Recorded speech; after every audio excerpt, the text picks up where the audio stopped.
At Catlin, I believe there is this strong sense that everyone really wants to foster student curiosity. And I think that initial understanding and belief in kids' curiosity really allows us to consider experiential learning as a foundation for the work we do, because it's not just experiential learning to get to a certain place or get to some kind of standard. It's really experiential learning to allow kids to figure out who they are and what the world's all about.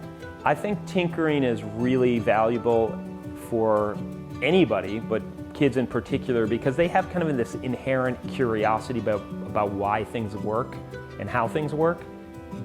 Additionally, I think at this time in the world where so much is given to us and we don't know how things work, I think having kids have the capacity to be able to say, I wonder, why does this work or why doesn't this work? I'm going to try to figure that out. So it's really not just the physical part, but really gearing them to think about, like, asking the question, why?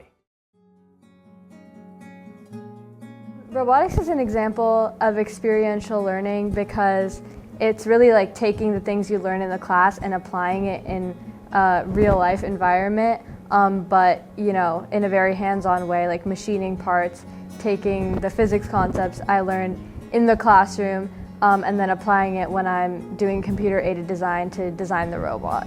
Building these large systems isn't easy, and that's something that the students learn as they go.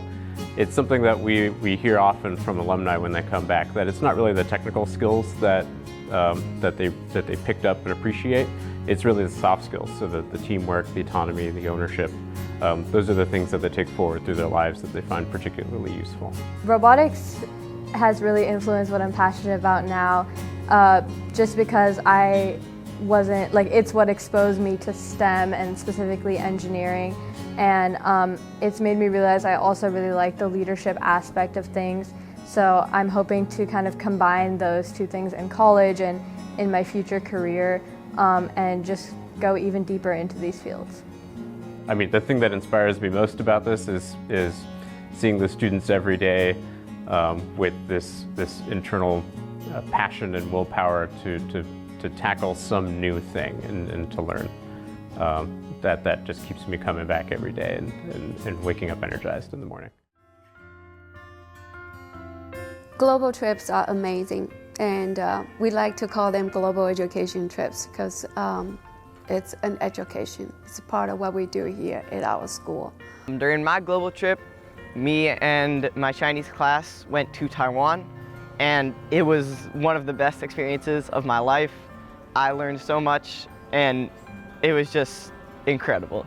A lot of that class I wasn't really close with, maybe I wasn't like the best friends with, but at the end of the trip, at least like 3 new people who I was not very close with at the beginning are now some of my best friends. For that experiential learning to happen, we need to have that experiences that actually are really hard for us to duplicate in our classroom setting, and I would say even in our school community. So experiential learning, global education, they are the best buddies. The global trip helped my education because it gave me a chance to practice my language skills in the real world instead of just in a classroom. It gave me real-life opportunities to further my learning. For many of the students, it might be the first time they are away from their family. Just think about that, how much growth they can gain from it. And they learn to understand the local people, their culture, their history, and so they are taking new perspective from other people. And most importantly, it's an opportunity for our students to learn about who they are. And we call that the self-knowledge, and that is our lifelong task, even for everybody. For us, we are still trying to figure out who we are.